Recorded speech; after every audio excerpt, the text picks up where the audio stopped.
Je vous remercie d'être là pour la dernière conférence, le dernier pitch de 10 minutes que nous avons pour représenter les travaux de EPIA. Des travaux assez originaux. Nous allons tous prendre un jour peut-être des avions-taxis.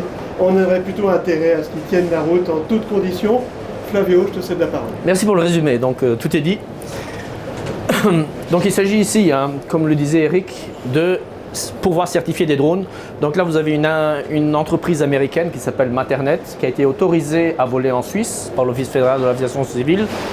Mais là vous voyez qu'elle est en train de voler dans des conditions idéales, mais grosso modo ce serait dans ce genre de conditions qui ne sont pas idéales, un peu comme samedi chez nous, qu'on aurait besoin de drones justement, où justement les voies de circulation ne seraient pas disponibles et du coup les objets volants, il faudrait pouvoir les utiliser pour transporter par exemple des échantillons sanguins s'il le faut. Alors le but ici ce serait de trouver une manière de pouvoir certifier ces objets volants pour pouvoir voler en altitude, dans des conditions de vent, conditions de pluie, conditions de haute température, dans des situations urbaines ou autour de canopies arboricoles. Alors, moi j'ai grandi dans un milieu où les essais se faisaient traditionnellement dans des souffleries avec un vent uniforme et très homogène. C'est ainsi qu'on a développé nos avions, qui sont finalement de nos jours les endroits les plus safe. Si vous voulez survivre, vous montez sur un avion en fait. Et c'est grâce finalement à ce genre de technologie. Et finalement, j'ai continué sur la lancée et les premiers essais de drones, je les ai faits dans les mêmes configurations, c'est-à-dire dans des souffleries. En l'occurrence ici, c'était à l'EPFZ avec l'entreprise SenseFly, qui a donc produit cet objet qui est sorti donc en septembre 2018, qui a été utilisé en l'occurrence également pour l'ouragan Florence, qui a touché la Caroline du Nord pour justement faire du mapping de tous les dégâts qui ont été provoqués par l'ouragan. Mais encore une fois, si vous voyez, on est en train d'utiliser un drone dans des conditions aéronautiques, alors qu'un drone, on le voit plutôt comme un objet qui ressemble plus à un oiseau, c'est-à-dire avec des mouvements stationnaires, beaucoup plus petits. Si vous avez une rafale de vent, le drone il va être secoué dans tous les sens. Et du coup, on s'est dit que peut-être les essais qu'on faisait dans une soufflerie traditionnelle n'étaient pas adaptés pour ce genre de drone. Et on a donc développé ce concept à EPIA qui comprend donc 3 éléments. Un, c'est que le drone est autorisé à voler librement et non pas attaché sur un support comme dans les souffleries traditionnelles. Du coup, si vous avez une rafale, on veut que le drone puisse réagir d'une manière naturelle pour qu'on puisse finalement voir son comportement. Numéro 2, c'est qu'on puisse le suivre parce que maintenant, il n'est plus sur un support, il commence à être secoué dans tous les sens.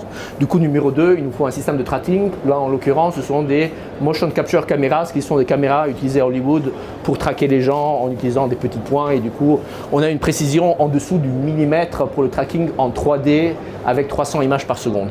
Et puis finalement, troisièmement, qui est l'élément principal, c'est une soufflerie permettant non seulement de générer des vents constants et uniformes qu'on le fait dans les souffleries traditionnelles, mais pouvoir générer des rafales, donc des variations dans le temps, et du cisaillement, c'est-à-dire des variations spatiales du vent.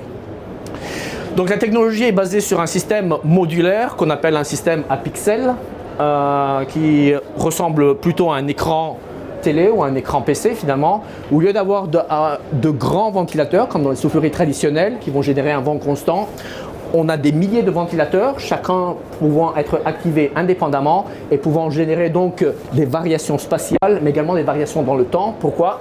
Parce que les ventilateurs étant beaucoup plus petits, ils sont beaucoup plus réactifs que les gros ventilateurs des grosses souffleries. Alors ce système à pixels, qui nous donne donc cette dénomination d'aérodynamique numérique, permet également d'avoir un système modulaire qui fait qu'on peut donc assembler ces blocs d'une manière tout à fait arbitraire, sous forme d'une courbe, l'avoir sur un plan horizontal ou vertical, quelque chose qu'on ne pourrait pas faire avec une soufflerie traditionnelle. Une soufflerie traditionnelle, vous la construisez une fois et puis vous ne pouvez plus la toucher. Vous avez ces gros ventilateurs qui pèsent 5 tonnes, voilà, vous restez comme ça pendant 50 ans. Si vous avez un système de Lego, s'il ne vous plaît pas, vous allez redistribuer finalement les blocs et puis refabriquer une soufflerie selon vos besoins. Donc l'avantage avec ce genre de situation, je vais juste revenir en arrière, c'est que vous pouvez générer finalement n'importe quel écoulement. Donc ici vous avez justement une configuration où on est en train de générer et des rafales et des variations spatiales. C'est une image en direct, ce n'est pas du post-processing, c'est-à-dire qu'on est en train de traquer en direct le drone qu'on voit ici sur le film pris avec un iPhone, et donc on connaît exactement la position du drone en réaction par exemple avec des variations de vent. quelque chose qu'on pourrait utiliser dans une méthodologie de certification. Si on veut certifier un drone, il est en train de délivrer une pizza ici, est-ce que le drone, parce qu'il est secoué par une rafale, va se retrouver contre le client par exemple ou contre la paroi de la maison. Donc là, ça vous permettrait de voir le comportement du drone dans certaines conditions extrêmes de vent et de temps, comme on va le voir par la suite. Donc en 2016, des étudiants HES, je vais dire, pas tous de EPIA, Guillaume a fait une HES mais non EPIA, ont décidé de lancer une start-up qui est là depuis 2016 et qui est en train de bien fonctionner maintenant. Ils ont eu leur premier contrat avec le California Institute of Technology en collaboration avec la NASA, et vous allez voir pourquoi avec la NASA.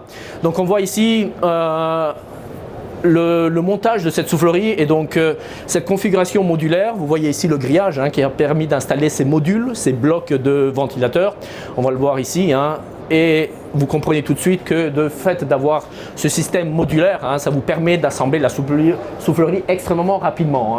Là, en une semaine, vous avez une soufflerie de 3,50 m sur 3,50 m. Quelque chose d'inimaginable avec une soufflerie traditionnelle. Donc ici, vous avez une petite séquence vidéo qui ne semble pas jouer. Voilà. Alors, je vais juste montrer quelques éléments ici. On n'a pas besoin d'écouter la personne qui est en train de parler. Donc ça, c'est la soufflerie de Caltech. Je vais vous montrer quelques éléments principaux pour cette soufflerie. Peut-être avancer un peu si je peux. Donc, un des éléments principaux ici, bon, je ne veux pas. Bon, on va quitter cette partie-là. Donc globalement, comme c'est une soufflerie qui est ouverte, on peut y introduire également de la météo, c'est-à-dire du vent et de la pluie. Donc nous sommes ici à Davos, au centre, à l'Institut de neige et des avalanches, qui vous montre encore une fois la mobilité de ce genre de technologie. On l'a transporté de Genève jusqu'à Davos. On est dans une chambre à moins 20 degrés Celsius et on est capable finalement de mettre cette soufflerie et les drones dans des conditions extrêmes de vent. C'était juste un proof of concept finalement pour montrer que c'était faisable. Davos ont cette capacité de générer de la vraie neige. Ce ne sont pas des canons à neige avec des petites billes de glace, c'est de la neige dendritique qui permet de reproduire de la vraie neige à laquelle serait soumis le drone dans un vol en conditions de blizzard par exemple. Donc les prochaines étapes, ça va être évidemment de caractériser le vent à l'extérieur afin de le reproduire dans cette soufflerie, quelque chose qu'on n'a jamais fait à l'échelle du drone. Donc les météorologues travaillent toujours avec des échelles qui sont beaucoup plus grandes. Là, l'idée serait de recaractériser, donc on a beaucoup de données déjà en Suisse, de comment se comporte le vent à l'échelle d'un drone qui ferait 1 mètre de diamètre par exemple. Et l'idée serait donc de reprendre ces données et de pouvoir les représenter en 3 dimensions. Donc c'est un problème mathématique très compliqué. On a un doctorant à Harvard qui est déjà en train de tacler le problème ici. C'est-à-dire si je veux un certain volume de vent en 3D qui varie dans le temps, qu'est-ce que je dois faire avec mon mur de vent pour générer ces données et dans l'espace et dans le temps. Donc ça c'est un problème tout à fait mathématique. Alors, pour aller à une grande échelle, on parlait de petits drones. L'idée, c'est d'aller justement à ces drones taxis que Eric a mentionné.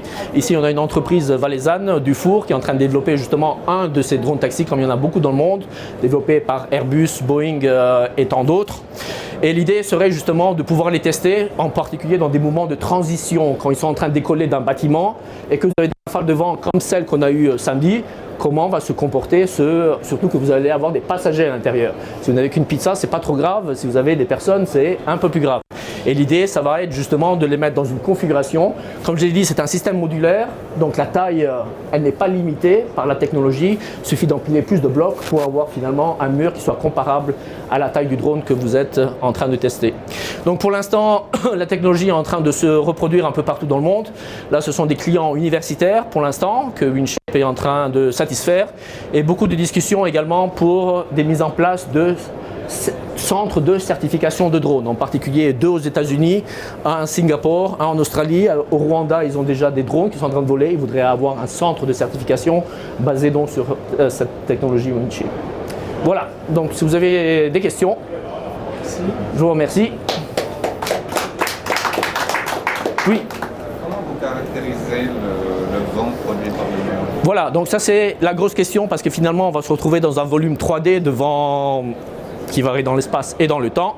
Donc on a des techniques qu'on appelle de la vélocimétrie par imagerie de particules.